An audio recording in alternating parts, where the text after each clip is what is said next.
So it finally happened. Our tiny house arrived.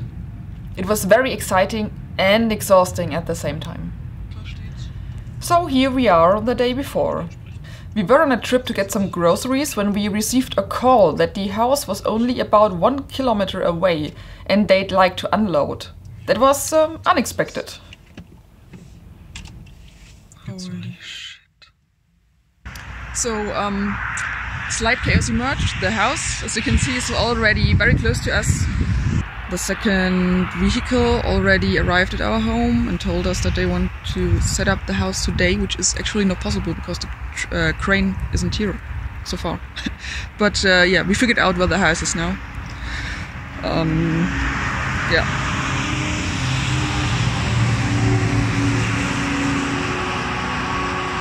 Slight chaos. We will see how it goes. We call the transportation company.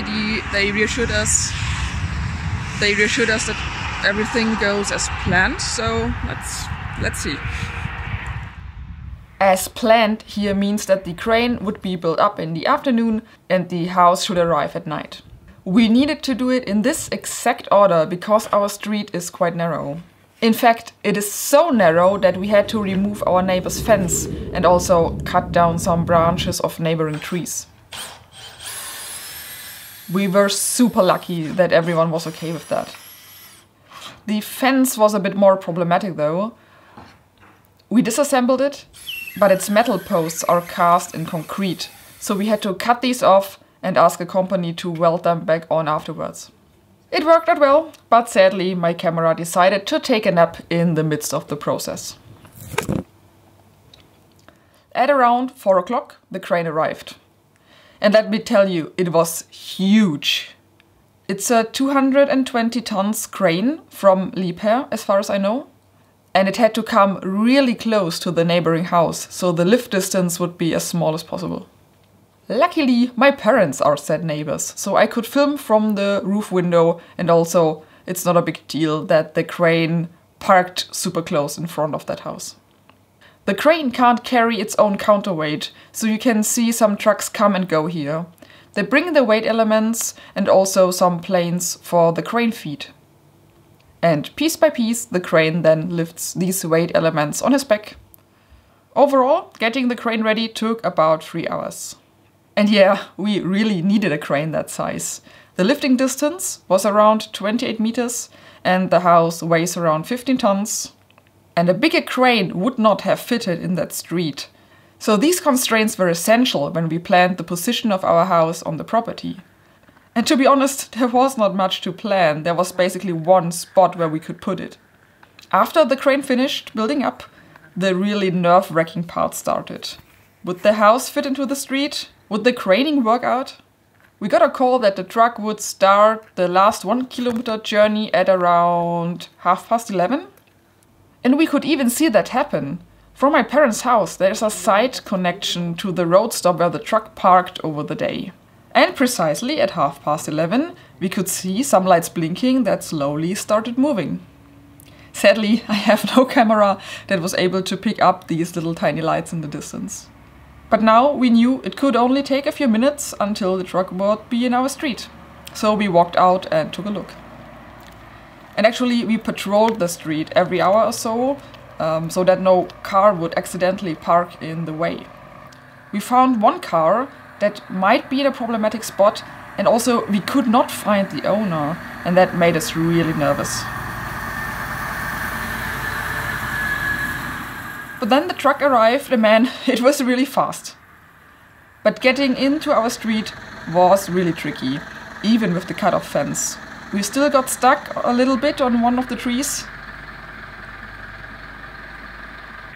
And also one of the fastening straps once got caught up on a fence stump.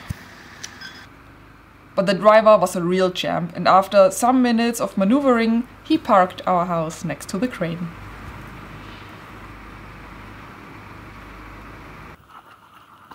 We were really excited and tired. But we wanted to take a teeny tiny peek inside, and the KODA loft comes wrapped with heat shrink foil. Yeah, right, heat shrink, like a cable. That must have been so difficult to put on. When they wrapped it, it was about -20 degrees in Tallinn, Estonia. And by the way, the house is transported via a ferry from Estonia to Germany and then by truck on the highway to us. So that heat shrink foil has a zipper door. Behind that you enter the terrace and there you can find the lifting belts for the craning and also the keys.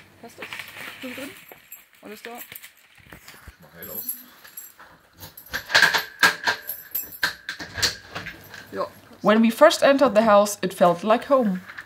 We were in very close contact with Kodasema the whole time, and we received lots of cool photos and videos during the building process.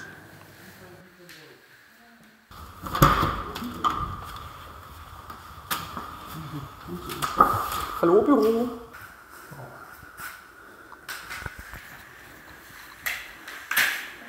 Ja, verrückt. Das haben wir halt nur auf Bildern gesehen.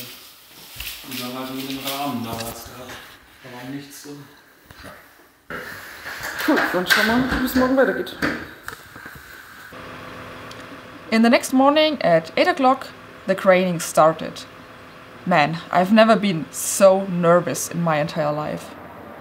We lost a bit of time because at first the craning company wanted to lift the house in a different way, but we decided against it and we attached the belts in the way that Kodasema suggested in their documents.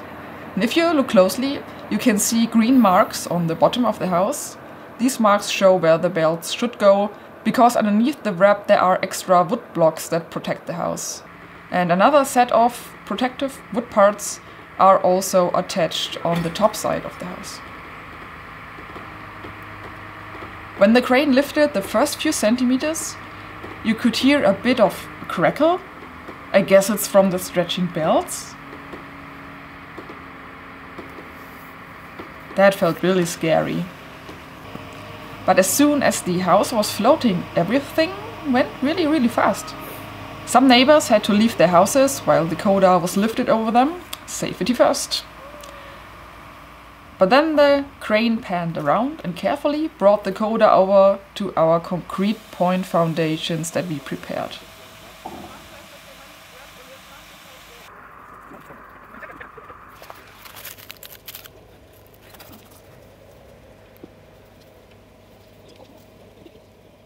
The last few centimeters were important. We had a person stand on each edge and measure the distance to the foundation. 15 centimeters should be on each side. It felt a bit weird how little force is needed to push a hanging 50-ton house around. But then the house was pushed into its correct place and it slowly hovered down the last few centimeters, and there it is, our new home.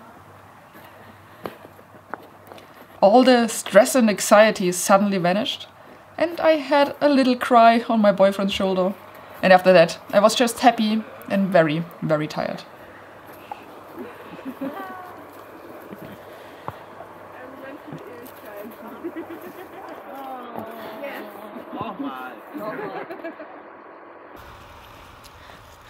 Sehen Sie YouTubern bei der Arbeit zu. Hey and welcome to the maybe biggest unboxing ever. After a quick breakfast break, we started unwrapping. First, the protective wood parts need to come off. The foil is quite thick and maybe I should have bought a few more cutting knives, but after a big cut around the house, we could pull down the whole thing in one go.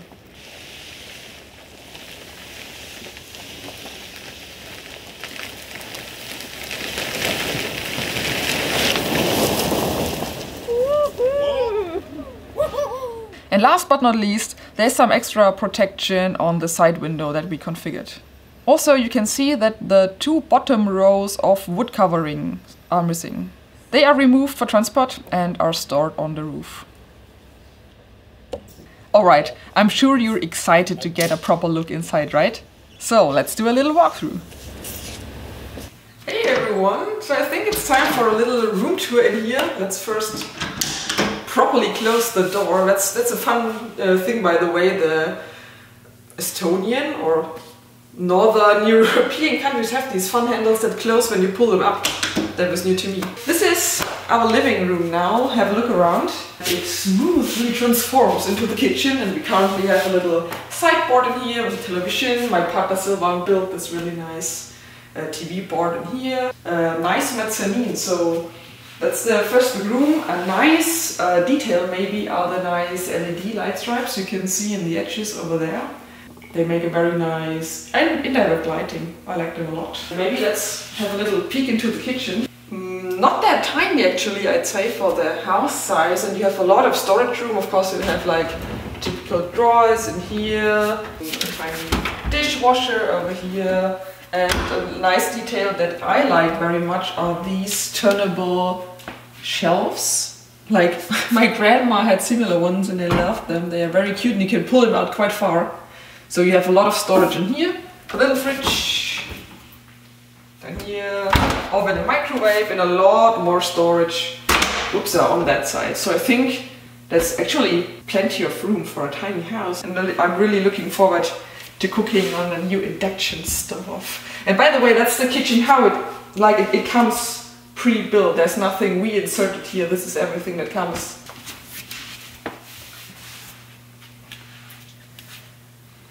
Everything you need, I'd say, a little toilet, a little shower.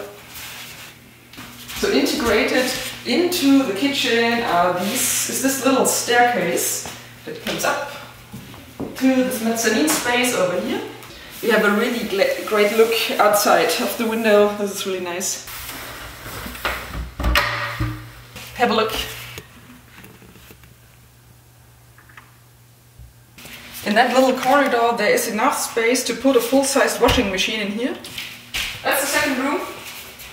And the second room will be used as our office space. A tiny little vacuum robot already has settled in. The nice thing about KODA is that you can ask them a lot of extra questions on what you want to have changed, and in our case we wanted to have a lot of extra network wiring. The floor is the main heating areas, like the electric. We have these little thermostats in every room, so you can just set the room temperature there for each room, and also independently for the bathroom. We have not really moved in yet so much because we are still missing on the full electric connection and the water connection, but I hope this will happen in the next few weeks, and then I'd say maybe we will see us again in a year maybe in this house, or maybe half a year, and see how it is to live in a KODA. Thanks for watching. Bye.